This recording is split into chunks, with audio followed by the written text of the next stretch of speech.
So hi hello friends, welcome back to our YouTube channel. ఈరోజు మనం ఈ వీడియోలో C20 ఇన్స్టాంట్ సప్లీ ఎగ్జామ్స్ ఎలా ఉంటాయి, సో ఈ యొక్క ఎగ్జామ్స్ని మనకి ఈజీగా కండక్ట్ చేస్తారా లేదా స్ట్రిక్ట్గా ఉంటుందా ఎగ్జామ్ పేపర్ అనేది అయితే ఈ వీడియోలో అయితే చెప్తాను. సో ఎవరు స్కిప్ చేయకుండా మన ఛానల్ వీడియోస్ని ఫాలో అవుతూ ఉండండి. అలాగే మన ఛానల్ని సబ్స్క్రైబ్ చేసుకుని బెల్ ఐకాన్ కూడా ఆన్ చేసుకుని పెట్టుకోండి. అప్పుడే నేను పెట్టే ప్రతి వీడియో మీకు నోటిఫికేషన్ ద్వారా రావడం జరుగుతుంది. అలాగే ఈ వీడియోని మీ ఫ్రెండ్స్కి కూడా షేర్ చేయండి, వాళ్ళకు కూడా ఈ వీడియో అయితే ఉపయోగపడుతుంది. సో ఇంకా ఏమాత్రం లేట్ చేయకుండా వీడియోలోకి అయితే వెళ్ళిపోదాం. సో ఈ యొక్క C20 ఇన్స్టాంట్ సప్లీ ఎగ్జామ్స్ ఒక్క సబ్జెక్ట్స్ ఫెయిల్ అయిన వాళ్ళకి మాత్రమే అవకాశం ఉంటుంది. కాబట్టి మిగతా సబ్జెక్ట్స్ అయితే పాస్ అయ్యి ఉండాలి.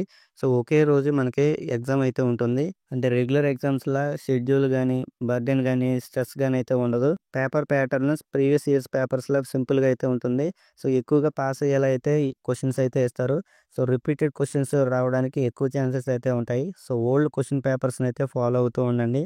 అలాగే స్ట్రిక్ట్ వాల్యుయేషన్ అయితే ఉండదనమాట. సో ఇన్స్టెంట్ సప్లీస్‌లో మనకి లాస్ట్ ఛాన్స్ కాబట్టి జనరల్లీ ఈజీ కరెక్షన్ అయితే చేస్తారు. సో లెక్చరర్స్ కూడా సపోర్టివ్‌లీ ఉండే ఛాన్సెస్ అయితే ఎక్కువగా ఉంటాయి. సో ఎందుకంటే ఫెయిల్ అయితే నెక్స్ట్ అకాడమిక్ ఇయర్‌కి అయితే క్యారీ కావాలి. కాబట్టి రెగ్యులర్ ప్రాక్టికల్ ఎగ్జామ్స్ లాంటివి అయితే ఉండవు.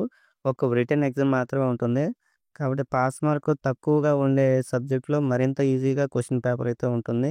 So paper time, questions format C20 ప్యాటర్న్‌ని ఫాలో అయ్యి సేమ్‌గానే ఉంటుంది. So part A short answers ఉంటాయి. అలాగే పార్ట్ బి అనేది లాంగ్ ఆన్సర్స్ ఉంటాయి. టార్గెట్ వచ్చేసరికి మనకి మీరు పాస్ కావడమే, హై మార్క్స్ కోసం కాదని గుర్తుంచుకోండి. సో ఫైనల్‌గా వచ్చేసరికి మనకి C20 ఇన్స్టెంట్ సప్లీ ఎగ్జామ్స్ అనేవి జనరల్లీ ఈజీగా అలాగే స్టూడెంట్ ఫ్రెండ్లీగా అయితే ఉంటాయి. మంచి బేసిక్ ప్రిపరేషన్ ఉంటే టెన్షన్ లేకుండా అయితే పాస్ అవ్వచ్చు. సో ఈ ఎగ్జామ్ గురించి మీకేమైనా డౌట్స్ ఉంటే కామెంట్స్ అయితే తెలియచేయండి. సో వెంటనే నేను రిప్లై ఇవ్వడానికి అయితే ట్రై చేస్తాను.